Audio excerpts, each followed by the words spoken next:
Damn. Sugar mama status. For real? Yep.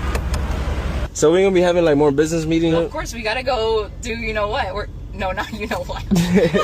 Clip that. No, we're gonna go stream. Duh. You didn't even want to be on camera. No, I was like, I'm gonna call 911. Wait. 911. You don't have my permission. Do I have your permission? You don't. Permission to post you? No, you can't record me. You just can't record me. The girl behind the smile, there's like so much more behind this. This is very, very difficult to talk about. I was in a car accident 14 years ago, and you know, I lost fingers on my hand. I did not realize that until the second day. You know, it revolves back around. I couldn't see it because I'm literally blind. Adrian is legally blind. These girls in these streets are chasing you, Adrian. You just can't see them. Nobody knows. That's the funny thing. And people don't even know my vision problem. So the point is, things have happened to us in life and we've never set any limitation on that. And I want to use this platform to just inspire more people. Yeah, but we're going to get back. Yeah, we are going to get back. Yeah.